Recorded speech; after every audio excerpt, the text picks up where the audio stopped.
Please welcome Kadamtala Howrah থেকে কমল বন্ধু চ্যাটার্জি।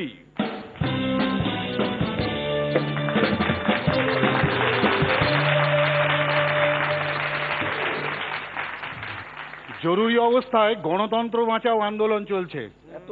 তা আন্দোলনকারীরা আসছেন, একজনকে ধরে পুলিশ প্রচন্ড জোরে মেরেছে। গণতন্ত্র বাঁচাও, আবার লাঠি, গণতন্ত্র বাঁচাও, এইবার এক পেটে লাঠি, বাঁচাও, গণতন্ত্র হাওয়া।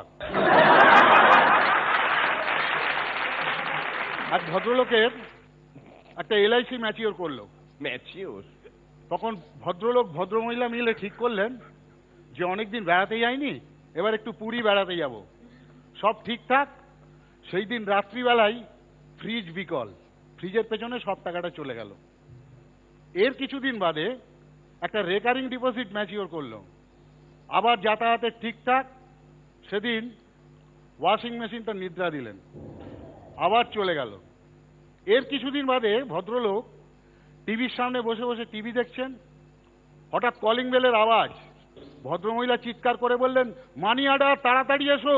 ভদ্রলোক তাড়াতাড়ি ছুটে গিয়ে ভদ্রমহিলার মুখে চাপা দিয়ে বললেন, চুপ চুপ চুপ চুপ, ওই টিভিটা শুনতে পাবে। সেদিন বাড়ি ফিরে দেখি যে অনেক দরজার সামনে দাঁড়িয়ে আছে আমার ভাইপো। তার বাবা ঢোকার সময় বলল, কিরে মুখ গোমড়া, নিশ্চয়ই মায়ের কাছ থেকে মার খেয়েছিস?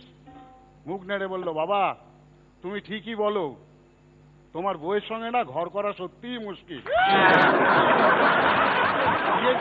মাস কয়েক কাটার পর ভদ্রমহিলা ভদ্রলোককে বলছে, জানো একটা সুখবর আছে।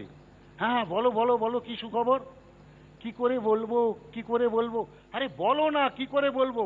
কি করে যে বলি, মুখে আসছে না, পেটে আসছে।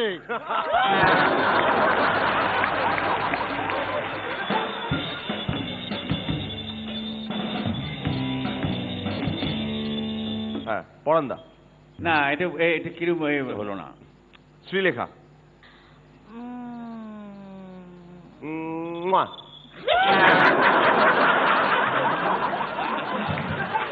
Not happening. আগেরটা খুবই ভালো ছিল, আগের পারফরমেন্স আপনি করেছিলেন, তো I guess script was not happening. রনিদা রনিদা রনিদা যখন নাকি কয়েকটা দুর্বল যোগ দেন, বাকিগুলো এত ভালো হাসিয়েছেন যে ওই দুর্বল যোগগুলো তখন ওই বাকি হাসির পিঠে চড়ে বেরিয়ে যায়। আপনি যেহেতু দুর্বল করে ফেলেছেন পারফরমেন্সটা, তার মধ্যে দু একটা যদি বা ভালো থেকে থাকে, সেগুলো তখন আর হাসি পেল না আপনার বাকিগুলোর, ওটার ওই ছোঁয়াচ লেগে আর কি। ওকে, অল দ্য বেস্ট। রিয়া তুমি কিচ্ছু বোঝনি। বুঝিনি। রাইট, কমেন্ট শেষ।